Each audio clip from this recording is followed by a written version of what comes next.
Good afternoon, everyone, and welcome to today's Trade Corridor Enhancement Cycle 3 Guidelines Development Workshop.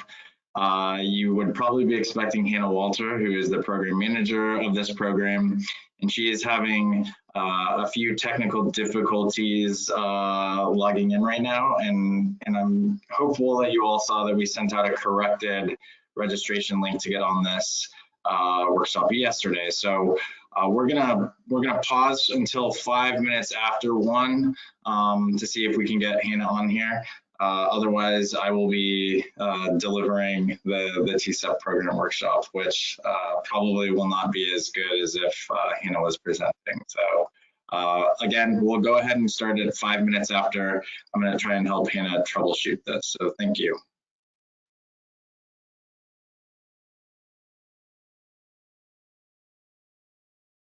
Okay, I'm here. Sorry, I was having some technical difficulty.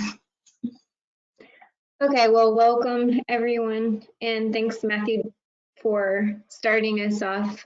Welcome to our last Trade Corridor Enhancement Program Workshop. My name is Hannah Walter, and I'm the Program Manager for the Trade Corridor Enhancement Program.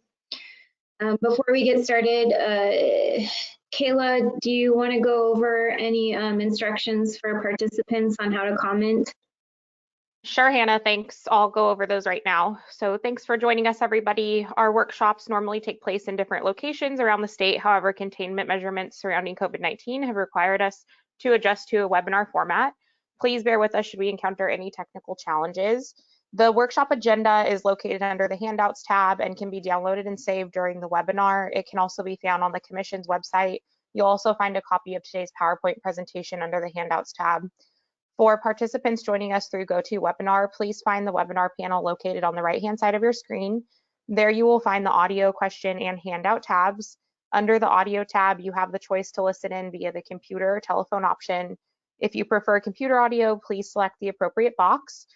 If you prefer the phone call option, select the corresponding box and dial the phone number, access code, and audio PIN as directed by the automated system. Please note that if the audio PIN is not entered, you will remain in listen-only mode and will be unable to speak should you have a comment. As a reminder, each registered attendee is provided a unique link and phone number to access the webinar. These cannot be shared with other participants as they are registered to a specific attendee. We welcome comments and questions from attendees as part of each topic at this workshop. There will also be an opportunity for comments and questions at the end of the presentation. There are 2 options for participants to provide comments. You may click on the hand icon to indicate you wish to make a comment. You will then be unmuted and called upon to make your comment. Please be sure to state your name and affiliation prior to voicing your remarks. Also, please use the raise hand feature as early into a topic as you can to give the system time to acknowledge you. If you raise your hand to speak, please do not lower your hand until you are done making your comment. This helps us ensure you can be unmuted properly. You may also use the questions tab to submit a question or comment. Please type in the topic you are commenting on and your comment. Commission staff will read the comment on your behalf. You will not be able to be on camera while making comments. I think that's it for me, Hannah, so turning it back to you.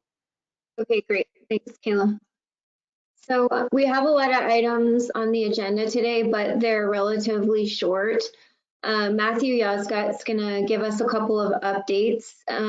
Then we're going to talk about some relatively minor updates that we've made to the guidelines. And then I also want to give some time to discuss the draft guidelines that we posted online and just see if anyone has any questions or comments. So that's a look at our meeting for today. And I will go ahead and turn it over to Matthew to give us the first couple of updates on equity in CEQA and NEPA. Thanks, Matthew. Yeah, thanks, Hannah. Oh, right on. Okay, that's my slide. So again, welcome everyone to today's workshop. I'm Matthew Yazgat. I'm the Deputy Director for SB1 Programming at the Commission. And this portion of today's workshop will just be a slight recap on what we covered in our April 11th equity workshop in case any of you in attendance were not able to participate in that workshop, or if you were, this might be a bit of a recap for you. So during our equity workshop last week, we did discuss a couple of changes that we're proposing this cycle to the Trade Corridor Enhancement Program. One of those changes is to the evaluation criteria, and it will be in the community impact factors section of the evaluation criteria. And we are replacing the community impact mitigation criteria with a new community engagement evaluation criteria. And so I'll get into some of the language that will entail in the next couple of slides. But I would say one of the biggest, if not the biggest incorporation we're making this cycle is to add a new SB1 competitive programs transportation equity supplement. Now, this will be a document that outlines several tools, indicators, and resources that the Commission encourages applicants to use in responding to the community engagement evaluation criteria in particular, as well as any other evaluation criteria or portions of the TCEP guidelines that would be applicable to that supplement. And so this supplement, we believe, includes a lot of important information that brings our programs into closer alignment with the Commission's racial equity statement.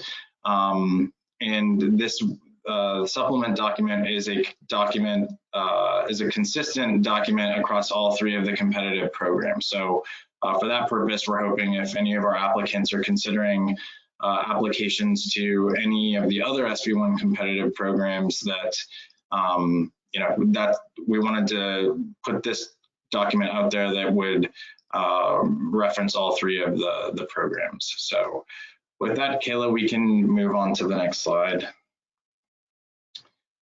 So as I mentioned, we are proposing specific changes to the evaluation criteria and the TCEP guidelines, which this specific change is under the community impact factors in section 18, which you can find on page 15 of the draft 2022 program guidelines.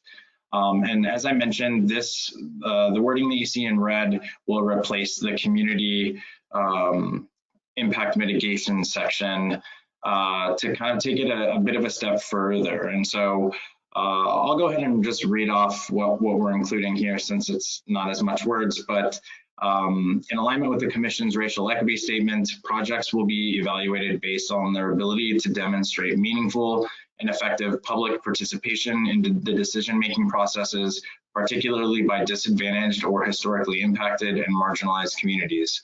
In responding to this criteria, please refer to the SB1 Competitive Programs Transportation Equity Supplement, which is included as an attachment in the guidelines. And so that's the document that I was referring to.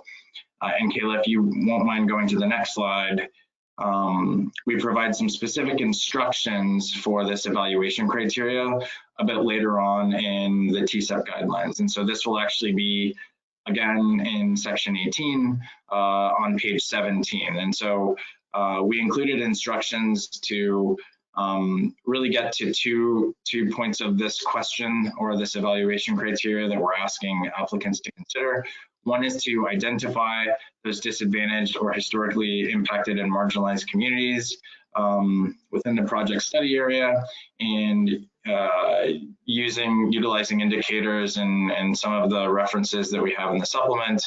But the second part of this question is to identify any actions taken by the applicant to protect the state's most disadvantaged or historically impacted and marginalized populations, and how those strategies were included in the project scope. So ultimately, we're asking applicants to consider how they've engaged their community, but how they've actually changed the project scope or incorporated some of that feedback, not necessarily saying the scope had to be changed, but incorporated that feedback into a project that is aligned to what the community wants and will not commit any further harms to that community. So unless you have any questions on these two sections, I know we put this language out last week, hoping everybody had an opportunity to review it and actually in the trade corridor enhancement program, we did probably have the most alignment to this criteria already. So really we're just taking it a step further in cycle 3. But if there's no questions or comments, we can move to the next slide, Kayla. And actually, Matthew. Yeah. Can you Go just ahead. pause for 1 second? Sure.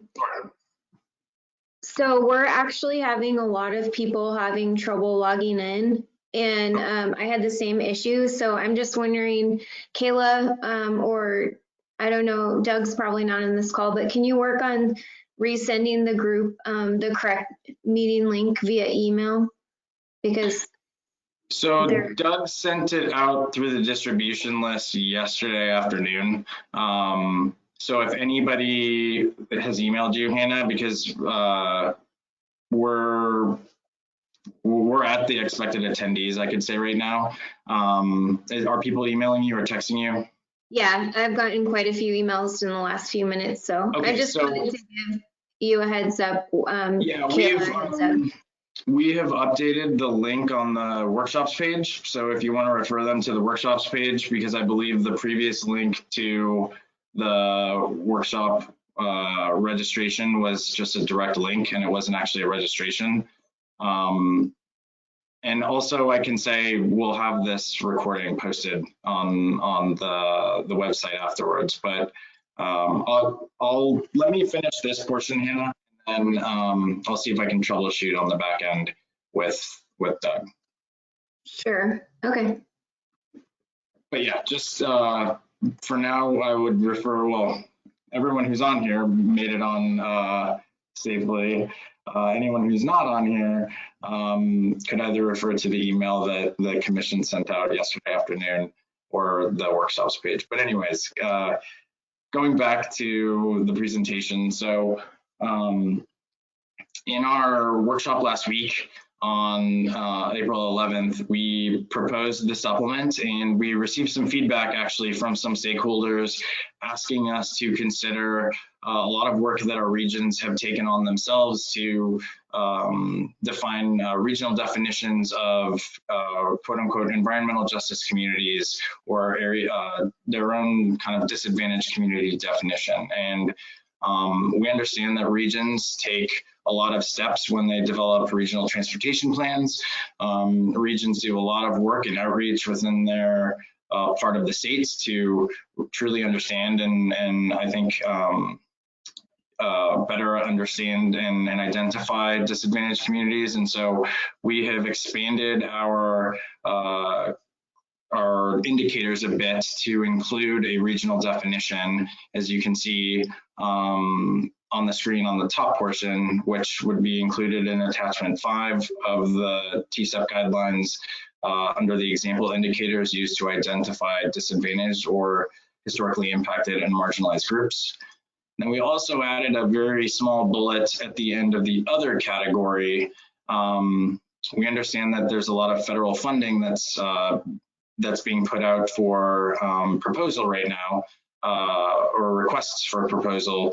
And we wanted to ensure that if any of our applicants are considering federal funding opportunities, that the feds also have their own requirements around identifying disadvantaged communities, which they refer to as areas of persistent poverty and historically disadvantaged communities, defined by the U.S. Department of Transportation. We wanted to allow those applicants to utilize some of the findings that they've done there. And so I see we have, looks like a couple of questions or comments coming in. So I'll turn it over to you, Kayla. Thanks, Matthew. Yeah, we just received one comment from Sarkis Kachek. Thank you for inclusion of the regional definition to the equity supplement. And that's it right now. No more written questions or comments, and I'm not seeing any hands raised currently. Okay, thanks, Kayla. And also, yeah, I think the last thing I'll say is we do have the supplement with these updates attached to the webinar and the handouts tab. So unless we have any additional comments, we can move on to the next slide, which is not related to our equity workshop, but We felt that it was very important. I think we've gotten the most CEQA, NEPA questions around our requirements and the TCEP guideline workshops. So we just wanted to kind of bring this back around to confirm where we've landed. I believe Hannah confirmed this back in February, but just for the sake of this conversation, what you see in front of you is where we've landed with our requirements on CEQA and NEPA clearance, which is that I'll just briefly kind of cover this. Design, right-of-way, and construction costs will only be programmed if the project has completed project-level environmental process in accordance with CEQA within 6 months of program adoption, and it will be the same requirement for NEPA. So we'll only program funding if on design, right-of-way, and construction, if project level environmental process has been cleared through NEPA within 6 months of program adoption. So this is a bit different than we were in cycle 2. I know in cycle 2, I believe we allowed NEPA up to the point of allocation. So we're becoming more stringent on this.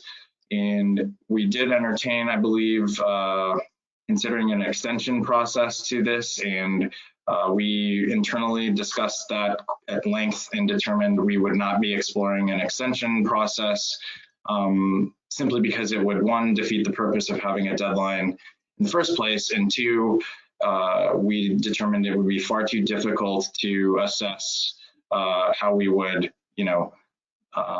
approve or decline a request for an extension. So we're going to go with CEQA and NEPA must be cleared within 6 months of program adoption. And I see the hands going up and the queue questions coming in. So Kayla, I'll turn it over to you. Hi, Matthew. I'm not seeing any hands raised on my end. So if I'm not seeing them, I'll double check with Celeste. Celeste, do you see any? Hey, Kayla. Yeah, I do see one hand, so I can go ahead and unmute them. Okay, thanks. Andrea Hoff, you're unmuted.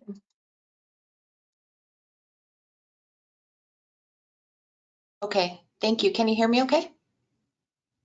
Does within 6 months of program adoption mean that, and forgive me if this is a silly question, does that mean that if it was approved prior to program adoption 6 months, more than 6 months ago, that does not qualify? No. So okay. If CEQA is cleared and if the project is federalized and therefore requires NEPA, if NEPA is cleared before we adopt the program, that project has no issues. That project is fully eligible. What we found is that we do have some projects that are still undergoing the environmental process when we evaluate projects, and we know that the environmental clearance or the issuance of the final environmental impact review could be a bit unpredictable, and so we've given a 6-month grace period from program adoption to allow for those environmental processes that were in the works, and we will consider programming those projects. But if you have cleared both CEQA and if required NEPA before program adoption, there is no time element. I understand environmental documents need to be revalidated if they have been outstanding for a certain period of time, and so we understand that agencies will have to take that process on themselves, but this is only on post program adoption. Agencies have 6 months to get that clearance. Understood. Thank you very much. Yes. Okay.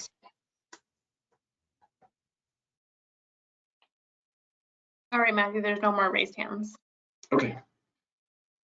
Matthew, we did receive one comment in from Angel Pyle. She said, thank you for the Commission's consideration of environmental deadlines and keeping them within 6 months of program adoption. Thank you. Okay. Thank That's you. it for written questions and comments for now. Okay, and understanding this has been a bit of a, I just want to say this for the sake of the recording or for the sake of anyone that's on the line. If there is anyone who's had difficulty getting on this workshop because we've had a lot of vocal back and forth on this topic. You know, we'll ensure that we have a conversation with anyone who might disagree with this policy after this workshop. So I'll, at this point, I'm going to turn it over to Hannah, and I'm going to see if I can troubleshoot for the remainder of the workshop. But Hannah, I'm going to turn it over to you now. Okay, thanks, Matthew. Okay, so the next topic that we wanted to just bring your attention to was that, as you all know, we're also working on the Senate Bill 671 assessment, which is identifying freight corridors that are priority candidates for zero emission freight and potential infrastructure projects for hydrogen and electric, medium and heavy duty recharging or refueling. So as part of that assessment, so that assessment doesn't have any funds for the infrastructure in and of itself. It actually relies on the trade corridor program and then the different funding programs that CARB and the CEC to fund those projects. And so the way that the legislation is written is that to the extent feasible, the CTC, CARB, and the CEC will incorporate the recommendations from the Senate Bill 671 report into our program guidelines. So that's how it's written. So when we do the report, what we're planning to do is when we have some projects identified, is recommend good potential funding sources for those projects, but they'll still have to go through the competitive process. Like for trade corridors, they would still have to compete like a regular project. But just to reference 671 in the trade corridor guidelines and to highlight those types of projects, I did add a reference to SB 671 in a couple of places in the guidelines, and I wanted to point that out. So the first one is I added a reference to SB 671 corridors in the beginning of the guidelines where it's talking about the designated freight corridors. And the second one is in the zero emissions in the evaluation criteria section. We added the evaluation criteria of zero emission infrastructure. We'd added that already in response to CAPDI. So I just added a specific reference to Senate Bill 671 projects in that evaluation criteria. So that's it on the 671 additions. Any comments on that? Hi, Hannah. Not seeing any hands raised and no written questions or comments at the moment. Okay, sounds good. Thank you. We can go to the next slide. Okay, at this point, there's a few more like smaller changes that I just wanted to make you aware of, but I wanted to make some time right now to talk about if anyone had any questions or comments on the draft guidelines, because we sent out, we posted the draft guidelines on our website and we sent out an email with a link to the draft guidelines a little while ago. And so we put new text in red. And because of the ADA requirements, we didn't like strike through any text, but we replaced text with red text. So new text and text that's replacing old text is in red. So I hope you all had a chance to read those draft guidelines. And does anyone have any questions or comments about those guidelines? Hi, Hannah. Not seeing any questions or hands raised right now. Okay.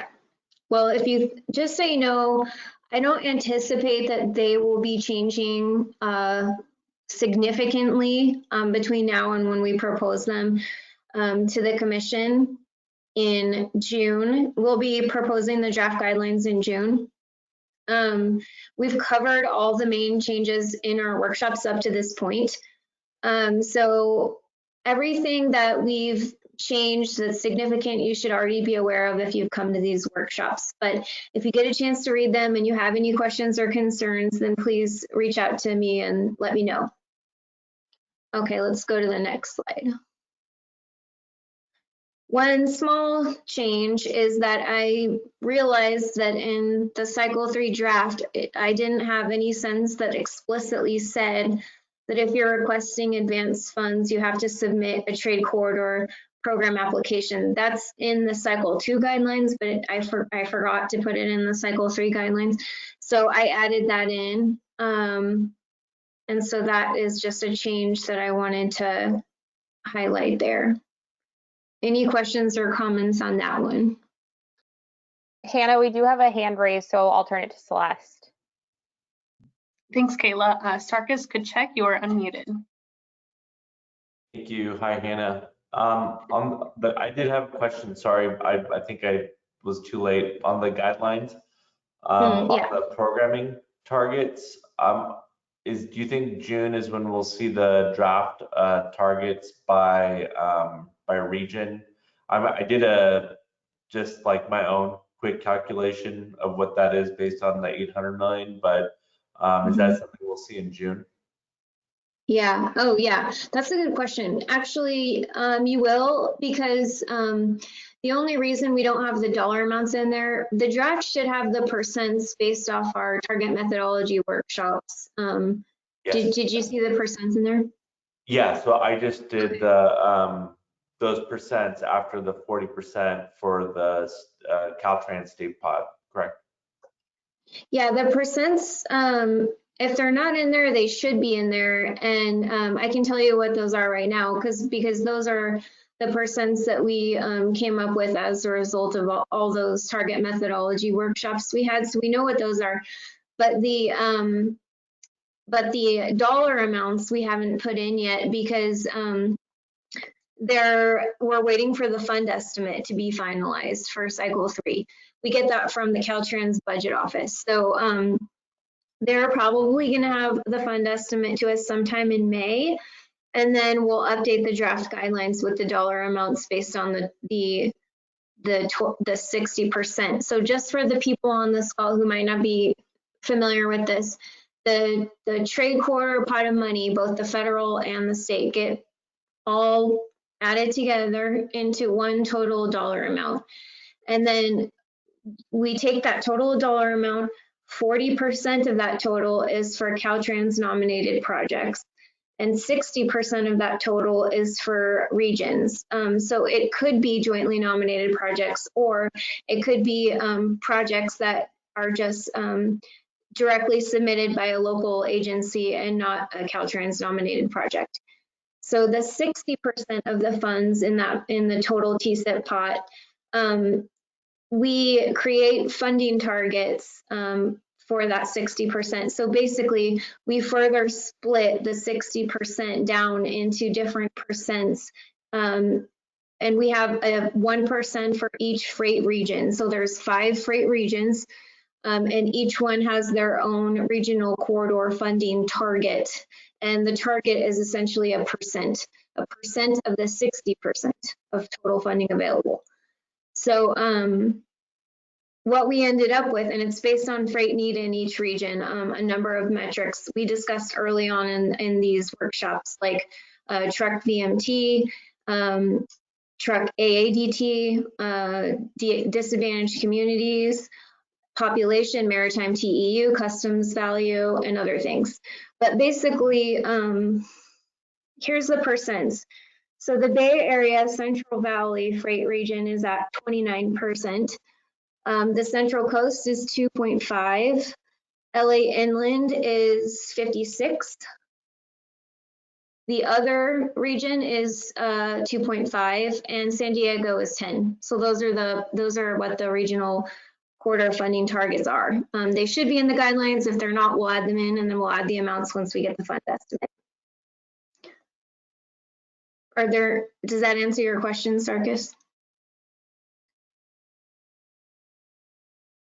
I'll assume it does. Are there any other questions? Hey, Hannah. Yes, we do have one more hand raised, or 2 more actually. Paul Krupka, you are unmuted. Thank you. Hi, Hannah. I'm Paul Krupka from the city of Redwood City, California. First, I want to say how impressed I am with your command of the the details and minutia of this program, Hannah. Thank you so much. It's so great to be able to get very detailed feedback from you and advice from you. Hypothetically speaking, and I'm thinking about the point you made just now about the leveraging federal discretionary funding, right?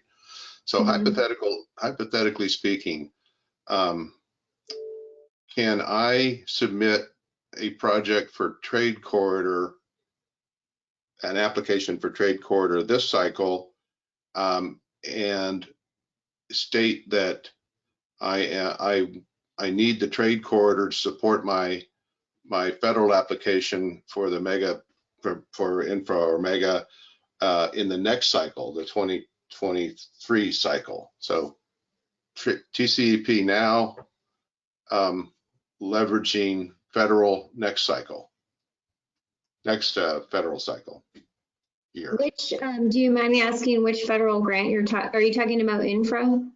I'm talking about, yeah, I think the project would be eligible for infra or mega, but let's say infra.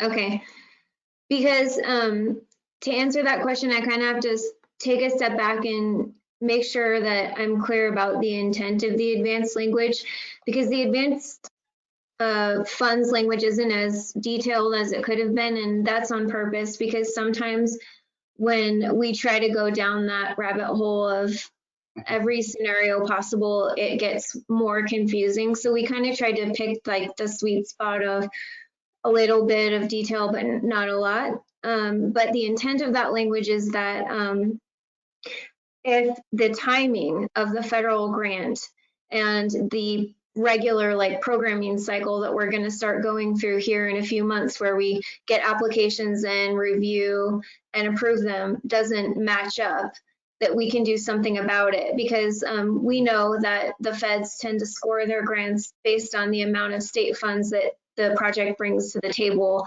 and that the more state funds you have, the more competitive it is.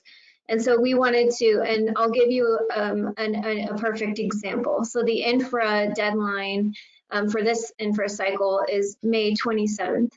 And so if you had a project that you wanted to apply for that May 27th deadline for infra, and you wanted to use trade corridor state funds to make your grant more competitive, then you could ask for advanced funds, because the timing of the infra is due, the application is due before we'll have had a chance to review the applications. The only caveat is that if you haven't already submitted a trade corridor application for the May 27th infra, then it's too late, because the commission has to have a chance to vote on whether or not they're going to approve advanced funds before we will actually program the funds. And the May commission meeting, the deadlines for like getting us your application for that meeting have already passed, because our book items for the May meeting internally are already due. I see Matthew's on to help me out here. So basically, because the May meeting is the only opportunity left for the commission to vote on infra May 27th, the opportunity for submitting a request for advance funds for that federal grant has already passed. If you were going to talk about another federal grant, we would have to look at the deadline of, and I don't remember the other one off of the mega NOFO off the top of my head. So we would have to look at how the deadline lined up with our programming cycle, because if it's close, then we might just say like, well, we're already reviewing the application, so you can just wait for us to go through our regular process. So okay. It kind of depends on the timing. Well, that's, you've given me again great information in it, and I suspected that the key was essentially the timing and the fact that we're talking about advanced funding that needs to be approved by the commission. So that you've given me what I needed to help me understand my hypothetical here. So thanks. Okay. I'll follow up with you with more information as needed. Okay. Okay. Sounds good. Matthew, did you want to add anything on the advanced funds front? I think I missed that Paul's question was about advancing, and you answered that perfectly. I was only going to say, and you can correct me if I'm wrong, Hannah, I think when it comes to uncommitted funding sources for TCEP applications, as well as the other SB1 programs, we have added in discretionary federal grant program funds as uncommitted. And I think that could also speak to Paul's question, if maybe there's a future federal grant that might call for projects after the TCEP awards go out. Well, we would allow uncommitted funds saying, you know, this project is going to seek 40 million in you know, in infra 2024 or something. You know, we would obviously wager that as a risk, but if it's a very competitive project, we would recommend that with that uncommitted funding source from that federal program. And you know, we just couldn't allocate those funds until that federal funding grant was secured, basically. So it kind of goes both ways. Hannah was talking about advancing TCEP funds, but we'll also allow projects that are considering, you know, near future federal opportunities to, you know, that maybe the TCEP deadline falls in advance. To come in with that uncommitted source only from a federal discretionary grant program or one of the other SB1 competitive programs. So we added that too, right, Hannah? This cycle. Yeah. Okay. Okay. So okay, that's all I wanted to say. But you covered it very well. No, thanks. Thank you, Matthew. So did you. All right, Kayla. Any more questions on the draft guidelines? Hi, Hannah. Yeah, we still have one hand raised, and then we do have a written question. So I'll let Celeste finish the hands raised before we go over to that. Thank you. Andrea Hoff, you are unmuted. Hi there. Thanks again for taking my question. I'm sorry if I missed it, but did you provide an approximate timeline when we would know the amounts that are associated with those regional percentages? Yeah, sure. The June meeting is when we present the draft guidelines. And you may see the draft guidelines reposted on our website earlier than that, because the fund estimate will be out in May, and then we can update the guidelines with the actual amounts. So if we do get the guidelines updated before we present them to the commission in June, then and we post them on our website, then we'll send around an email to our stakeholder group to let you all know that the updated version is available. Thank you very much. Hannah, we did receive one written question from Jillian Guizato. Will the advanced funds only ultimately be awarded if the applicant is successful receiving infra funds, using infra as an example? Yeah, that's a good example. That's a good question. And first of all, the guidelines don't say one way or another, but I would say what they do say is that allocation will not occur until there's evidence of a federal award. And I would not assume that you will be able to keep the money if you're awarded advanced funds and then are not successful with obtaining the federal funds. I don't know for sure what we would do in that situation, but I would not assume that. Yeah, no, it's tricky, Jillian. That is a very good question. You know, ultimately, I would say if a project comes through for advanced TCEP funding for infra that's due in May, right? We understand that those infra grants will be posted likely before Hannah recommends her program of projects for cycle 3, and so we'll have an understanding whether or not any projects that went forward in May were successful. But let's just say, generally speaking, if we advance funds and it's based on an uncommitted funding source that remains uncommitted and does not become committed because they were, like, the applicant was not successful in achieving whatever source they were seeking, they can replace those funds with another commitment, or they would lose those funds. And so I imagine if we have any applicants coming forward for advanced programming requests at the May meeting that they're also going to be submitting their applications, you know, concurrently in the TCEP normal competitive cycle, right, to try and secure all the funds that they might need. So it's kind of tricky to just say like, oh, they don't get infra, they're out, because they could still be applying for TCEP generally and be competitive and achieve the full award regardless.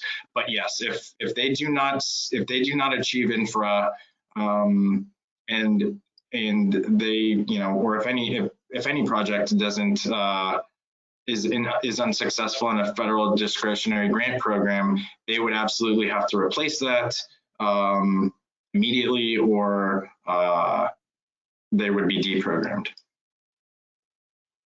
And they would not be allocated. They would not be allocated before those funds are secured either.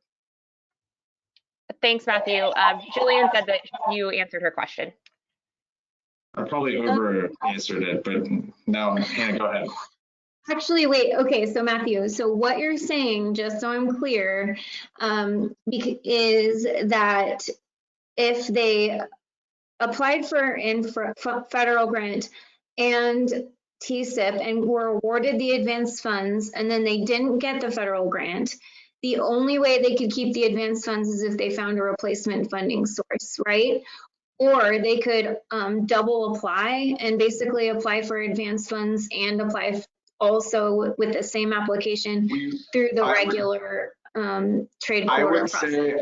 I would encourage any applicant who's seeking advanced funds for infra to also prepare an application for TCEP Cycle 3 as a normal applicant and request, you know, the funds that they might continue to need, or the funds that they might need in lieu of being unsuccessful in infra, because ultimately, and that's a decision, you know, whether or not we just automatically deprogram the advanced funds if they lose infra, I think is something that you and I, Hannah, will have to take up with our executive director, and we haven't actually had an opportunity to do that yet. So I guess what I'm saying is the projects will not be doomed if they're unsuccessful in infra, but it's, you know, but they would have to have a couple backup plans to preserve that advanced programming is ultimately what I'm saying. And it would likely mean that they compete for the funding that they need in TCEP, because the incentive to advance the funding wouldn't have been secured for opportunity. Does that? Mm-hmm. I don't know if that's clear or not, but I think my response back is, I think, so let me just say this to the group. We know we have a couple advances coming forward for the May CTC meeting that Hannah and I are working on, and we'll make the policy based on what the commissions approve or vote on very clear what the consequence of a project not receiving the infra would be. So that's still something I think we're working on. Okay. But maybe a good takeaway for this group is that it might be a good idea to also apply through the regular process if you're going to apply for advance. Okay, sounds good. Okay, so we can move to the next slide. Sorry, my dog is in here. Hannah, we do have one more hand raised. Oh, sure. So I'll turn it to Celeste. Thanks, Kayla. Carrie Cartwright, you are unmuted. Thank you, Hannah and Matthew. So I want to clarify something. You're stating that you have 2 TCEP requests going to your May meeting to be used as matching funds for current federal applications? Yes, we do. Advanced That seems incredibly outrageously unfair that you guys are doing that. You basically are, you know, have applicants that are jumping the gun and trying to get the monies on top. I don't understand that reasoning. Well, I mean, that's true, Carrie. I hear what you're saying. But I mean, we talked about this at length. I remember having a whole extra meeting about this, just where we talked about advanced funds in cycle 2, because remember when LA Metro wanted to use $200 million of advanced funds for a project? I mean, we've talked about this a lot. And then we also talked about it in a previous trade corridor workshop. So Yeah. I feel like the idea has been out there for a while. Yeah, well, I guess I wasn't expecting something like this so far in advance of your cycle when the applications are due. And then in cycle 2, the issue was because in cycle 1, the commission agreed to match any pending federal funds. Well, of course, in that cycle, it was just impossible to get infra funds at that time. And so in cycle 2, the language was give priority that for those that have submitted applications. So this is different. And I didn't realize that you guys were accepting advance applications essentially. Actually in cycle, I know, so I hear your concern and I hear what you're saying, and we've always shared that concern, and it's one reason why we limited advanced funds to 50% of the regional corridor target.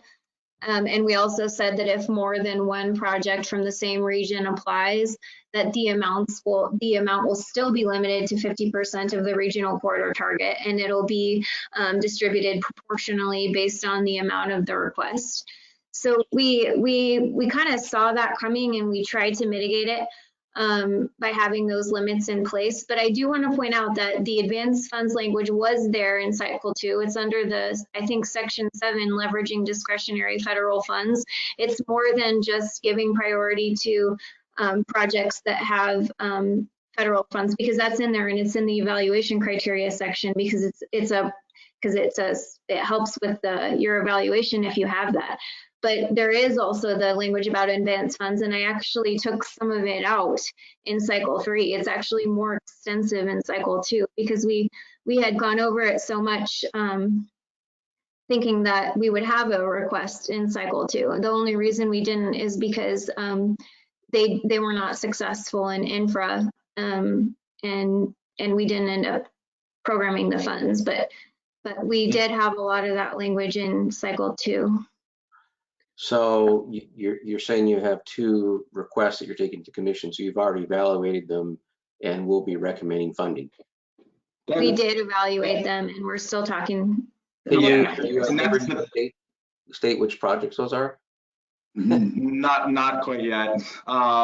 Sorry, Carrie, but we can say it is absolutely not a foregone conclusion that these projects receive the advances that they're requesting.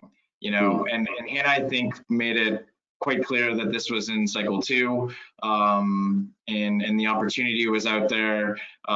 We think it was a good opportunity. I mean, I know that our commissioners absolutely want to secure as many federal funds coming to the state as possible. And so this was truly, we understand projects compete better federally when they can secure state funding as a match. You know, just the same as any project competes better in TSEP or our SB1 programs if they can secure local match. So we firmly believe in the importance of allowing advances if there's a reality of bringing additional federal funds to the state. So with the policy aside, these 2 projects are absolutely not guaranteed to achieve the advances that they're requesting. This is a new process for Hannah and I, and this is a new process for our executive director. So you know, we might, at this point, I think we might be kind of treading into some unknown territory. And we're happy to continue the conversation when we have additional details. But at this point, you know, yeah, just consider that we're evaluating a couple advanced nominations, and you can expect to see those potentially on the May commission meeting. Okay, I mean, yeah, I guess I didn't realize that that people were actually starting to submit those so soon. You know, through this federal cycle, and I guess the fundamental premise that I have an issue with is that they're not being considered in a totality with all the applications. So it is unfair. And that's just the way it is.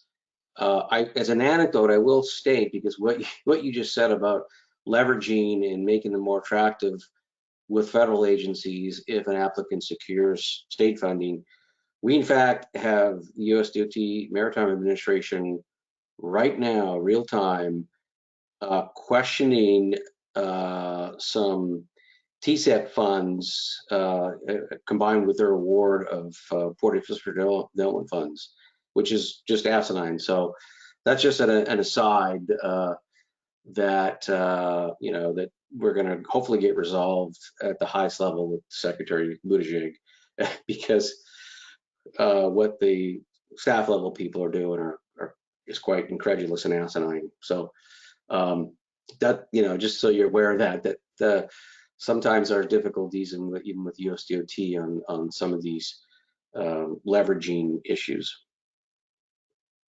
Yeah, that's not good. Okay. Because they're state funds, so they should be. Yeah. The issue is, and I don't think you guys would ever consider this. The issue is that they see that the scoring was done predicated on local funds, and then subsequent to the application, we received the TSEP award, and so they basically say that that is different than how they scored, which is just nonsense. They shouldn't care where we get the matching funds. So that's just an aside, because I know that Matthew just mentioned that issue. Yeah. Well, if you need our help with that, then let us know. We'd be happy to help out. However. Hopefully, I won't be able to. Hopefully, that we can get this resolved, to put it mildly. Okay. All right. So just a last question then. So I presume then you guys are open for business then on applications, and hopefully the floodgate doesn't open, because I know INFRA is in a few weeks.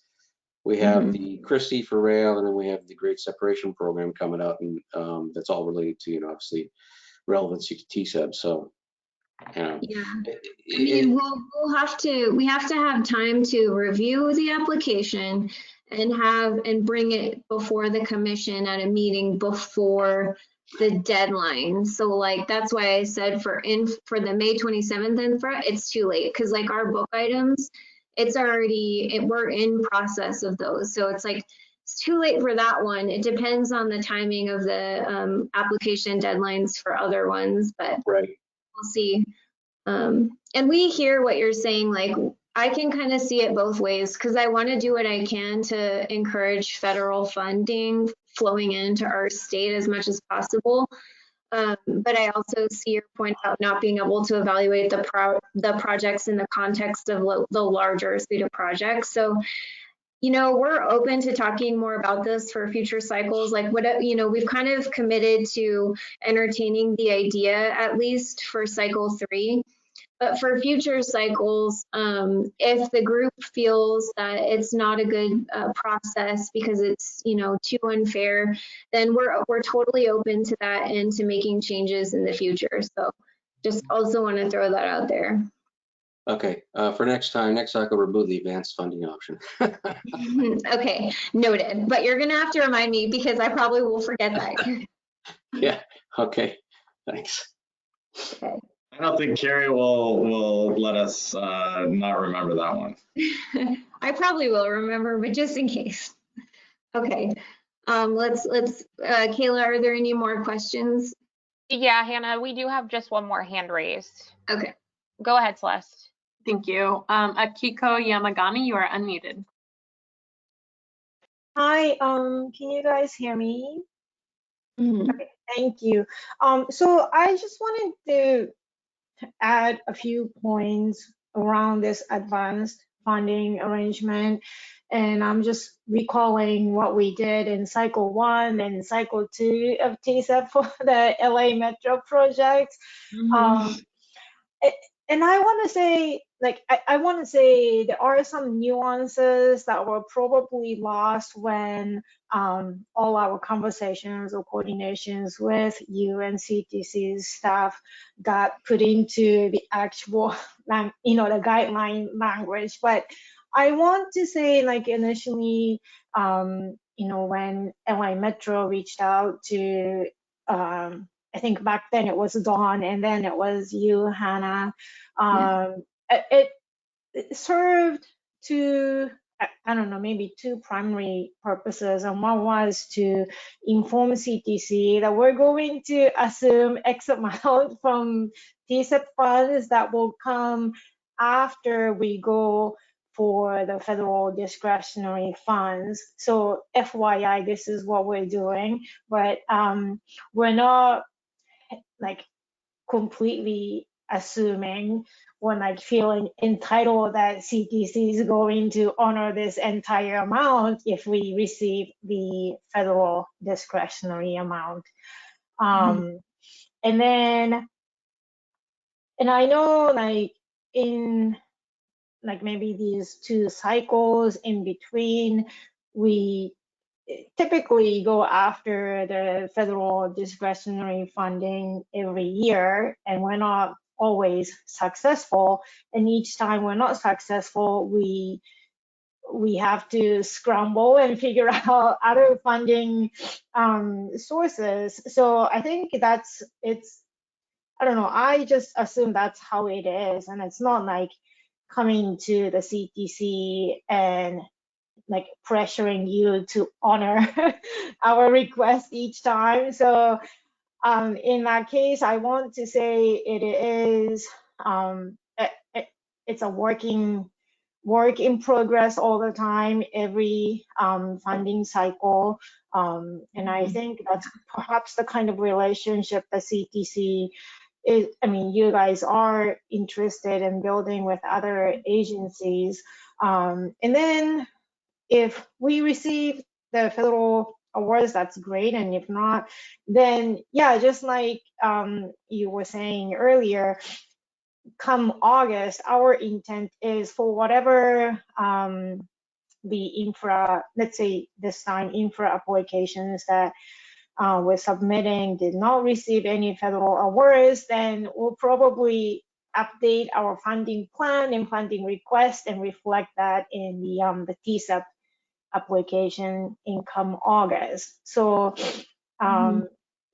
all that to say, yeah, I didn't know, like you, Hannah, you mentioned that you had like extensive conversation around advanced funding, which I seem to miss, or maybe I wiped it from my memory. But I want to say I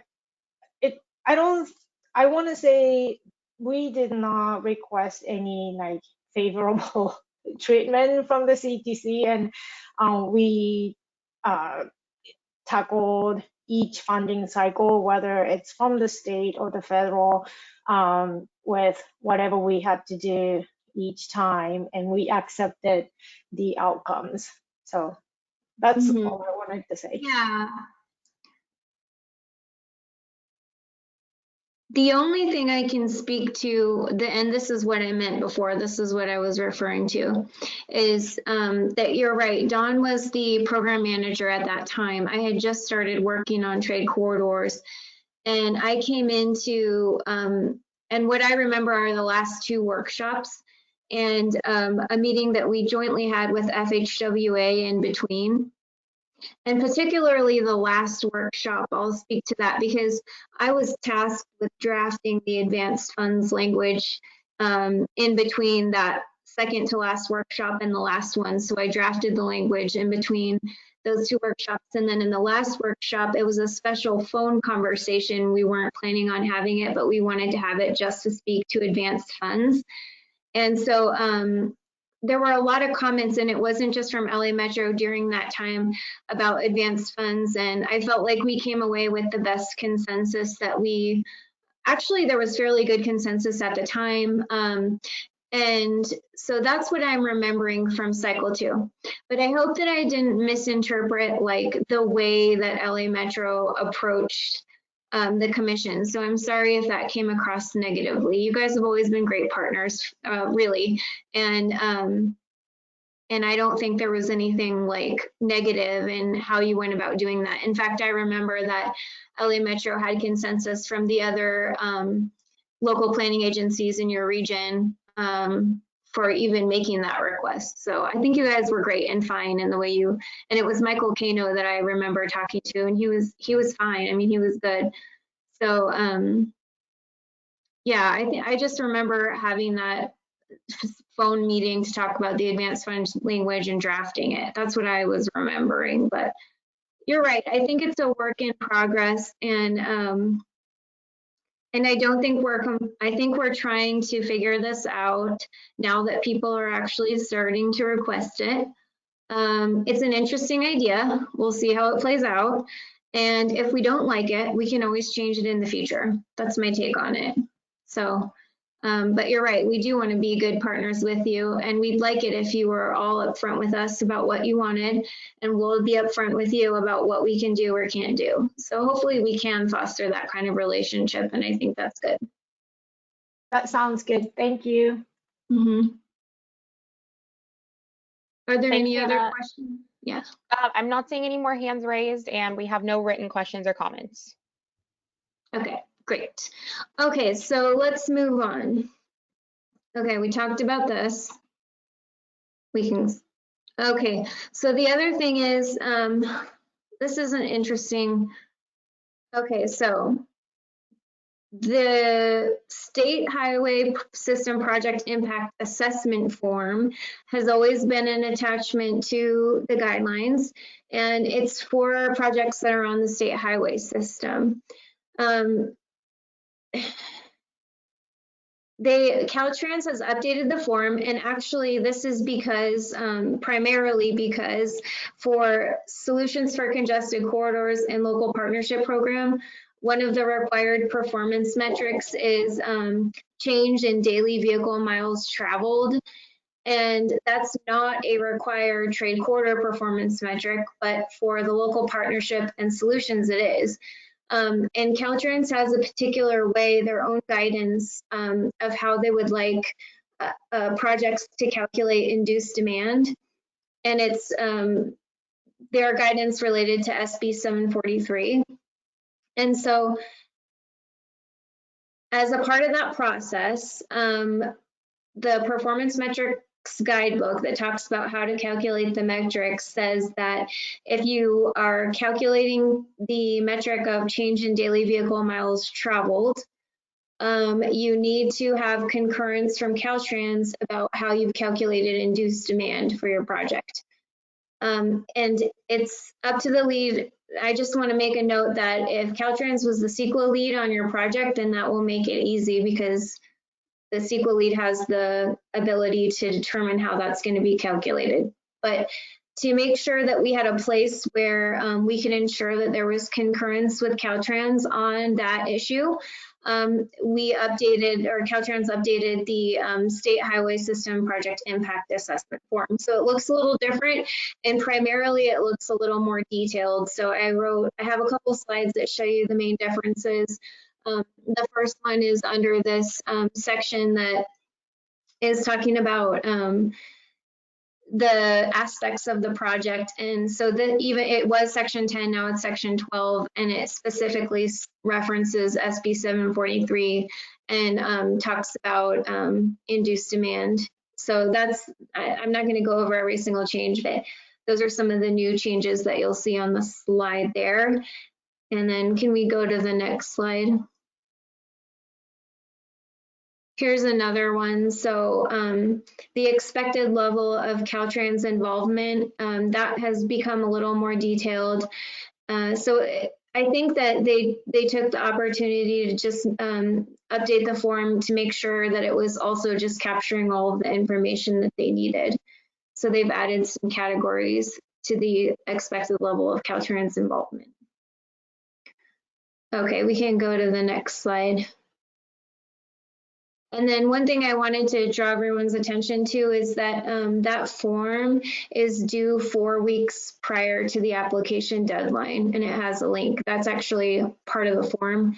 But I just wanted to draw your attention to that because it seems like if you're going to need to submit that form, you'll actually need to submit it a little bit before the November 18th application deadline. So just be aware of that. And with that, I'm happy to take any questions or comments that people might have. Thanks, Hannah. We do have several hands raised, so I'll go ahead and turn it to Celeste now. Sure. Thanks, Kayla. Angel Pyle, you are unmuted. Hey guys, hey Hannah, hope you're doing well. Hi, so couple things on this form that I just wanted to let everybody know. One of the other purposes for us revising the form is to really make it clearer. After looking at the form that was included in the Cycle 2 proposals, we felt like that we could really do a better job in terms of making it clearer and easier to understand. So although it appears as though it's much more comprehensive, we are certainly covering additional areas, but we also added some clarity so that it was a little bit easier to understand the form. And so I felt like when I read the first one, there was a lot of double negatives and such, and it just made it very difficult to figure out. The other thing that we've done here is by including some contact lists, just in case that if anyone needs assistance with trying to figure out who to send it to at the district, we've included a contact list that's available here to try and make that easier. And then, as always, if anybody has any questions or concerns or anything from like for Caltrans, I'm always happy to help out and entertain that as well. So anyway, that was the only thing that I wanted to add. Actually, really, thank you for adding that, Angel, because that gives a broader scope for the reason, which is good. And I think it was more clear. I read the new one and it was easier to understand. So yeah, thank you. Appreciate that. And I'll hang on the line here too, just in case there's any comments about from that we need to respond to from Caltrans. Thank you, Angel. Next up is Sarkis Kachek.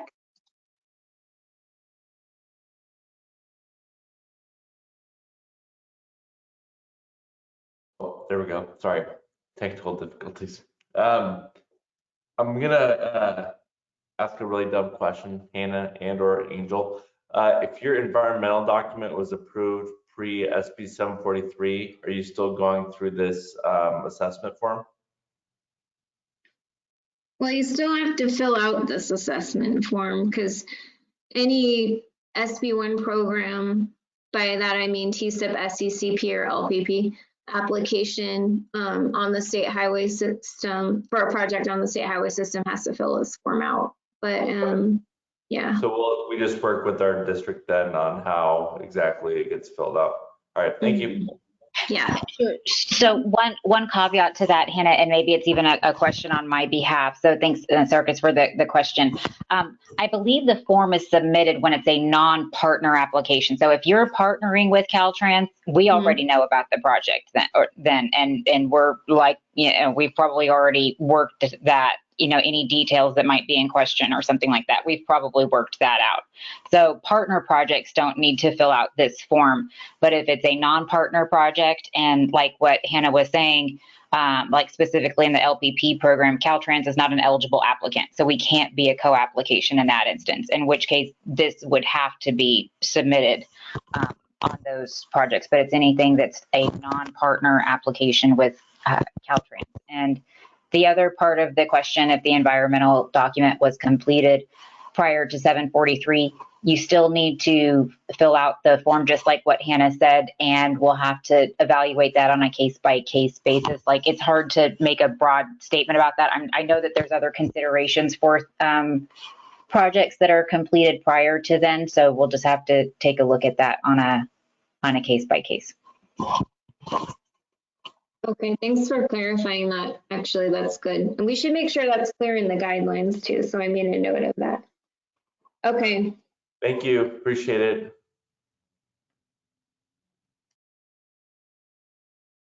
All right, and then we have Andrea Hoff.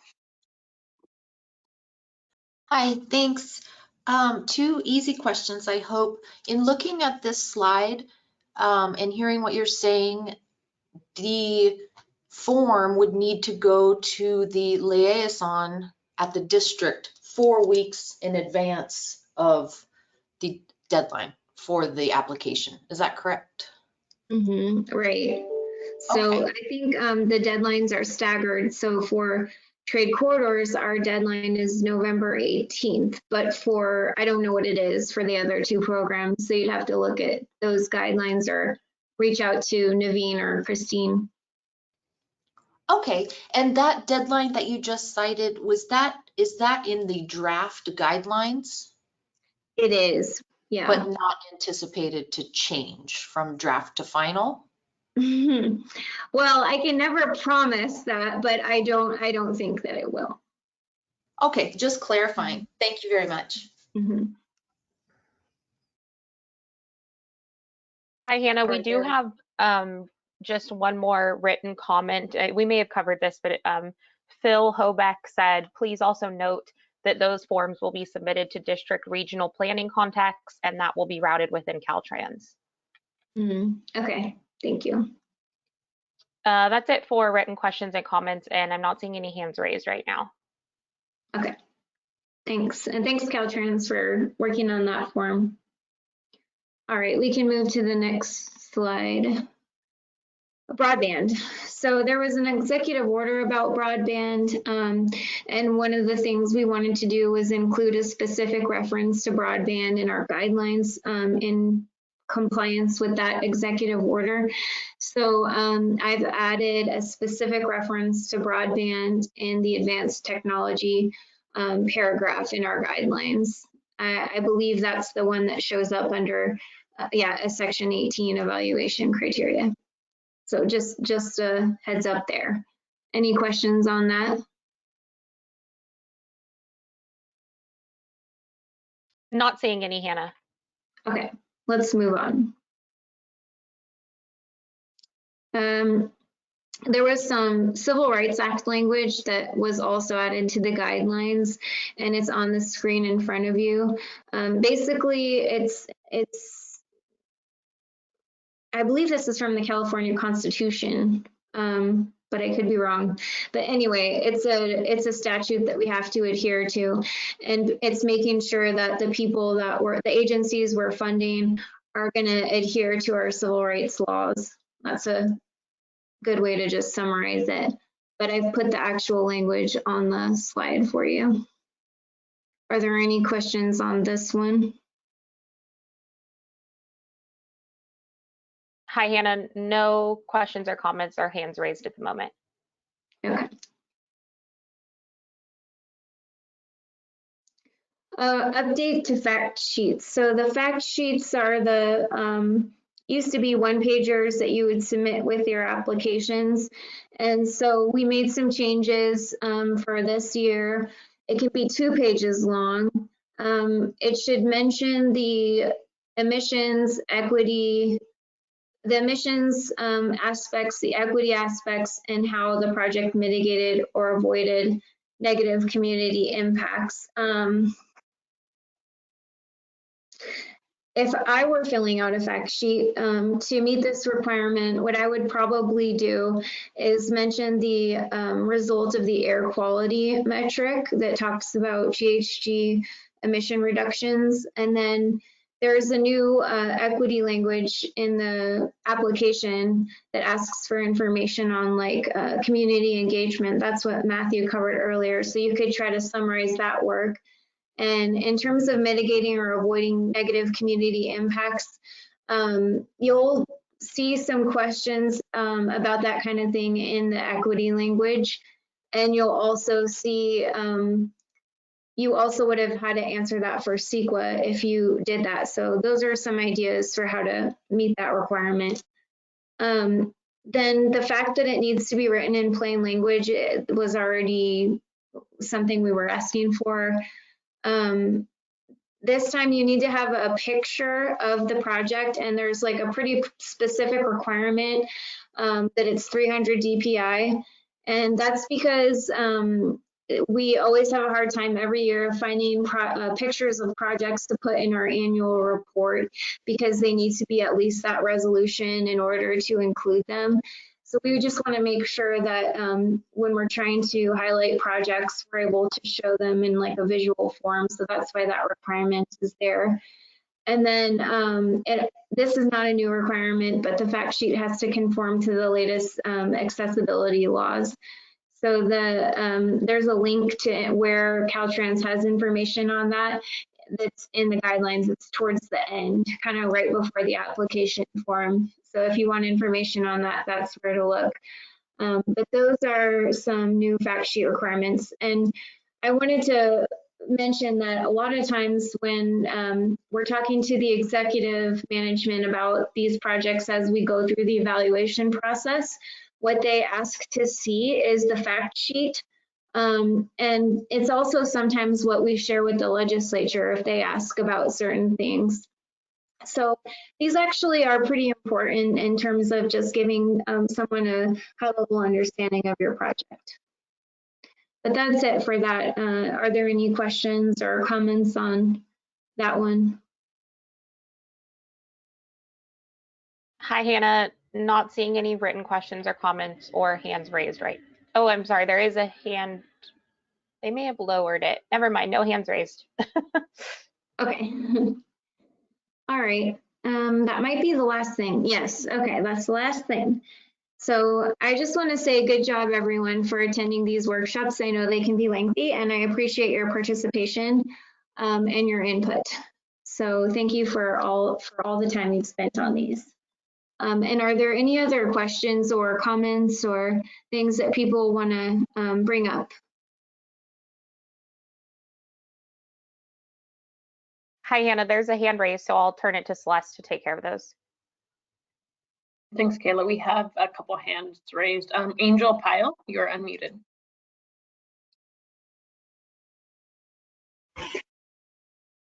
Oh, okay. Sorry, I just got, never mind. Anyway, my own technical challenges here. So first, I'm sorry, I forgot to say when I came online before. So I'm the SD1 program manager for the department, actually acting chief financial officer. Sorry, I forgot what my role was for a moment. Sorry. One of the things that I want to say is thank you to the commission for always being willing to hear us and to hear concerns and to have these sort of forums to voice any sort of concerns, and you guys are great to work with, and I really do appreciate the thoughtfulness that you guys put into everything. So I just want to say thank you for all of that. The second thing that I'd like to mention is that Trade Corridor in the first two cycles, PA&ED or the phase PA&ED was one that was eligible. And this particular cycle, I think it was something that was discussed at one of the very beginning workshops. It was mentioned that may not be considered this time. And I think that there's been a decision made on that, that PA&ED will not be funded. And I just wanted to make one last pitch to try and get that maybe reconsidered. And the part of our reasoning are, we're in a transition. We're transitioning to CAPTI. We are, we're doing everything that we can, and we're looking at all of the projects in various stages of the pipeline. And part of what we're also doing, though, is not only looking at projects that are in various stages of the pipeline, but also looking at developing projects at the beginning and earlier in the process that are, of course, in more alignment with CAPTI and the overall policy direction.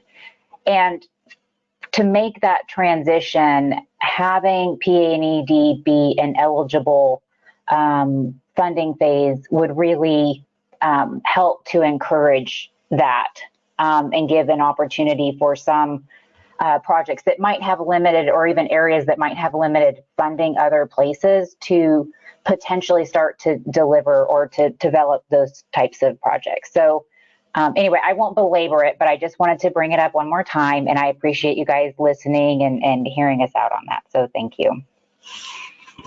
Yeah, no, thanks, Angel. I hear what you're saying, and we will take that back.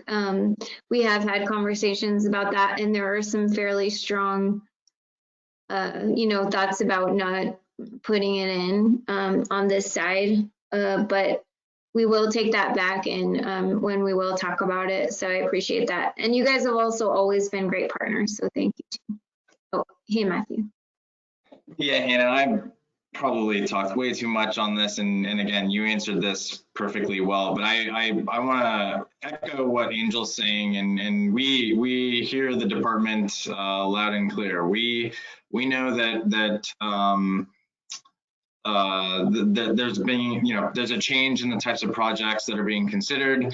That requires, environmental processes on newer or more innovative projects, and we're completely on board with that. I think the idea for removing PNED in cycle 3 was, for one, we had just not gotten many requests, if maybe 2 or 3 total in cycle 1 and cycle 2. In cycle 3, TCEP is going to be a 2-year program period. We know we're going to have a lot of funding that's ready to go to construction, and we're continuing to fund design and right-of-way. But as Hannah mentioned, we'll consider bringing PNED back in cycle 4. But the last thing is, we've had a lot of comments from commissioners around, in projects that are through environmental. We're trying to be a bit more strict on our CEQA and NEPA clearances. And I know that funding PNED isn't necessarily an impact to that, but it does kind of coincide with, we're trying to make sure we're funding projects that are ready to go this cycle. And in cycle 4, we'll absolutely reconsider, everything that Hannah's taken on this in cycle 3. So appreciate the partnership and the department's approach. But Hannah says we'll take this one back. I can tell you, we have talked about this one quite a bit internally. So I think that's why I wanted to come on and just say, I cannot see us changing our stance on this one for cycle 3. I mean, commissioners could tell us to do anything, and we'll make the change. But at this point, I anticipate Hannah's draft guidelines will not have PNED as an eligible phase. So just that's the primary reason I came on. So thanks, Hannah, and thank you, Angel, for the comment. Okay, thanks, Matthew. Hannah, we have one more raised hand. Carrie Cartwright, you are unmuted.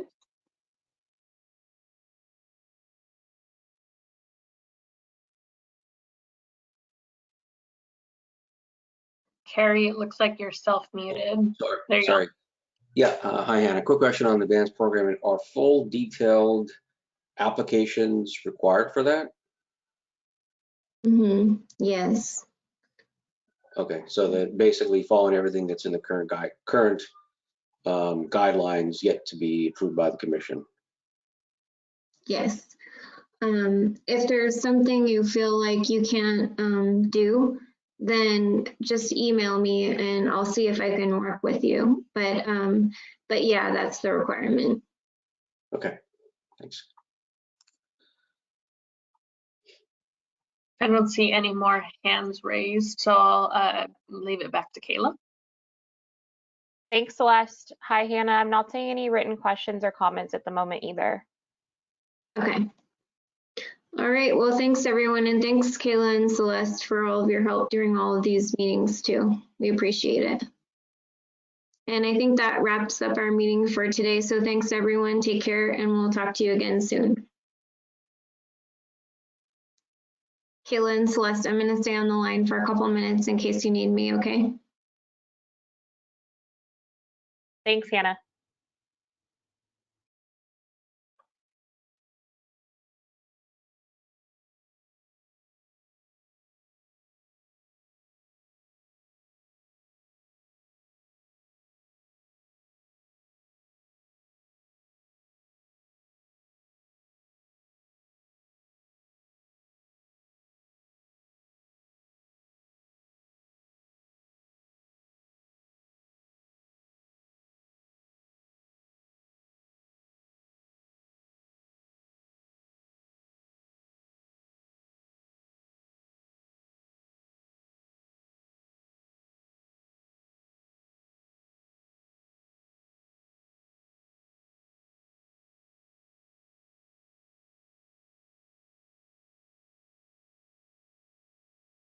Hannah, I'm going to go ahead and end the webinar now because it looks like most of our attendees have logged off.